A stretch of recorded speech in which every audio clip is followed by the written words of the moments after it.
नमस्कार दोस्तों, PKR fact point में आपका स्वागत है। दोस्तों, कल फीफा वर्ल्ड कप 2022 का फुटबॉल विश्व कप समाप्त हो गया। अर्जेंटीना ने कल फ्रांस को पराजित करके विश्व कप का खिताब जीत लिया। इसके संबंध में कुछ परीक्षोपयोगी तथ्य निश्चित रूप से बहुत महत्वपूर्ण हैं, जो आगामी परीक्षाओं में पूछे जा सकते हैं। तो बिना किसी देरी के आइए देखते हैं वे कौन से ऐसे फैक्ट हैं जो परीक्षाओं के दृष्टिकोण से पूछे जा सकते हैं। सबसे पहले हम जानते हैं फीफा का फुल फॉर्म क्या होगा। फीफा का फुल फॉर्म होगा मित्रों, federation international D football association. ठीक है, federation international D football association, ये फीफा का फुल फॉर्म है। अब हम बात करते हैं इसके आयोजन स्थल की। इसका आयोजन जो है कतर में किया गया और इसका प्रतीक चिन्ह जो है वह था इस वूपिंग कर्व। इस वूपिंग कर्व का मतलब मित्रों ये होता है कि एक 8 के आकार की आकृति होती है जो अनब्रोकेबल है, मतलब टूटी हुई नहीं। इस तरह से 8 की एक आकृति है जिसको इस वूपिंग कर्व के नाम से हम जानते हैं। इसका शुभंकर यानी मस्कट जो है वह ला ईबा है। ला ईबा एक अरबी शब्द है, इसका अर्थ होता है सुपर खिलाड़ी। अब आगे देखते हैं। फीफा वर्ल्ड कप में 32 टीमों ने हिस्सा लिया, जो कई सालों से चला आ रहा है। 32 टीमों ने इस बार हिस्सा लिया है। इसमें कुल फाइनल समेत 64 मैच खेले गए। अगर हम बात करें फाइनल मैच की, तो जो फाइनल मैच खेला गया वह कतर के लुसैल स्टेडियम में खेला गया और फाइनल में जो टीमें भिड़ी वो 2 टीमें कौन सी थीं? एक डिफेंडिंग चैंपियन फ्रांस और दूसरा अर्जेंटीना। इसमें विजेता का फैसला जब हुआ तो अर्जेंटीना ने फ्रांस को हरा दिया। जब अतिरिक्त समय के बाद भी 3-3 से मुकाबला बराबरी पे था तो पेनाल्टी शूट आउट के माध्यम से यह फैसला हुआ और इस फैसले में अर्जेंटीना ने 4-2 यानी 4-2 से फ्रांस को पराजित कर दिया। इसके बाद यह निर्धारित हो गया कि अर्जेंटीना 36 वर्षों बाद विश्व चैंपियन बना। आखिरी बार सन 1986 में उसने यह वर्ल्ड कप जीता था। अगर फीफा वर्ल्ड कप के तीसरे पोजीशन पर रहने वाले देश की बात करें तो वह तीसरा देश क्रोएशिया था और क्रोएशिया ने इसमें तीसरा स्थान हासिल किया था। अब आइए फीफा वर्ल्ड कप के फाइनल के बाद जो पुरस्कारों का वितरण हुआ उसमें कौन सा पुरस्कार किसको दिया गया, इसके बारे में हम देखते हैं। सबसे पहले हम देखते हैं कि गोल्डन बूट का पुरस्कार।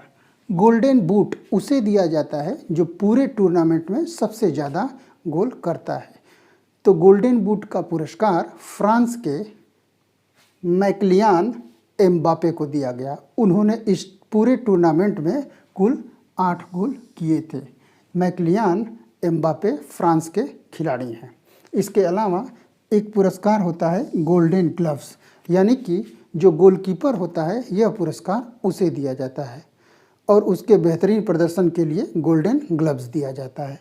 तो एमिलियानो मार्टिनेज जो कि अर्जेंटीना के गोलकीपर हैं, उन्हें यह पुरस्कार दिया गया है। इसके अलावा गोल्डन बॉल जो पूरे टूर्नामेंट का सर्वश्रेष्ठ खिलाड़ी होता है उसे प्रदान किया जाता है और यह पुरस्कार दिया गया अर्जेंटीना के ही खिलाड़ी लियोनेल मेसी को। इसके अलावा एक सर्वश्रेष्ठ युवा खिलाड़ी का पुरस्कार एंजो फर्नांडिस को दिया गया। एंजो फर्नांडिस भी अर्जेंटीना के ही खिलाड़ी हैं। इसके अलावा फाइनल में एम्बापे जो कि फ्रांस के खिलाड़ी हैं, मैकलियान एम्बापे, उन्होंने फाइनल में हैट्रिक गोल किया। मतलब कि जो 3 गोल फ्रांस ने किया था वो तीनों ही गोल मैकलियान एम्बापे ने ही किया था। इस प्रकार से फाइनल में हैट्रिक गोल करने वाले एम्बापे 56 वर्षों के बाद दूसरे खिलाड़ी बनेंगे। इसके पहले 56 वर्ष पूर्व इंग्लैंड के एक खिलाड़ी थे जिनका नाम था जियोफ हर्स्ट। उन्होंने 1966 में फाइनल मैच में पश्चिम जर्मनी के खिलाफ हैट्रिक किया था। तो तो 56 वर्षों के बाद किसी ने फाइनल में हैट्रिक लगाई। कौन? मैकलियान एम्बापे। किस देश के? फ्रांस के। अब इसमें अगर हम बात करें कुल गोलों की, तो 2022 के फीफा वर्ल्ड कप में कुल 172 गोल किए गए। पूरे टूर्नामेंट की बात कर रहे हैं, समस्त मैचों को लेकर। यह 172 जो गोल हुए वो अब तक फीफा वर्ल्ड कप के इतिहास में किसी टूर्नामेंट में किए जाने वाले सबसे ज़्यादा गोलों की संख्या है। अब मित्रों आइए जो ट्रॉफ़ी प्रदान की गई उस ट्रॉफ़ी के बारे में हम कुछ जानने का प्रयास करते हैं। इस ट्रॉफ़ी के बारे में एक रोचक तथ्य है कि फीफा वर्ल्ड कप जब शुरू किया गया तो 1970 तक इस ट्रॉफ़ी को जूल्स रिमेट के नाम से जाना जाता था। जूल्स रिमेट के नाम से इस फीफा ट्रॉफ़ी को जाना जाता था। लेकिन 1966 में एक घटना घटी कि इंग्लैंड से यह फीफा वर्ल्ड कप की ट्रॉफ़ी क्या हुई कि चोरी हो गई और इसे पिकल्स नामक एक कुत्ते के द्वारा खोजा गया। फिर इसके बाद 1970 में ही जो मूल फीफा की जूल्स रिमेट ट्रॉफ़ी है उसे ब्राज़ील को दे दिया गया और उसी समय एक नई ट्रॉफ़ी का डिज़ाइन किया गया और इस ट्रॉफ़ी को हम फीफा वर्ल्ड कप के नाम से तभी से जानते हैं। तो इस ट्रॉफ़ी की अगर हम बात करें तो यह ट्रॉफ़ी पूरा 18 कैरेट गोल्ड होती है, लेकिन यह जो मूल ट्रॉफ़ी होती है यह फीफा अपने पास ही रखती है। जो ट्रॉफ़ी पुरस्कार के रूप में दी जाती है वह इस मूल फीफा विश्व कप का रेप्लिका होती है। इसके अलावा इस ट्रॉफ़ी के बारे में हम बता दें कि इसकी लंबाई 36.8 इंच होती है। इसका वजन 6.142 किलोग्राम होता है। वर्तमान में फीफा की जो ट्रॉफ़ी है उसको जो डिज़ाइन किया है उनका नाम है सिल्वियो गाजानिगा।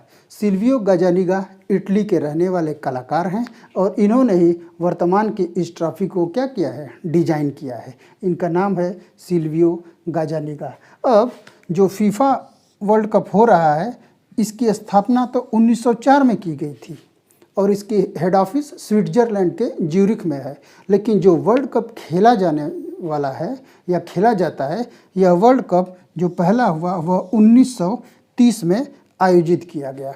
इसके वर्तमान अध्यक्ष जो हैं वह जियानी इन्फेंटिनो हैं।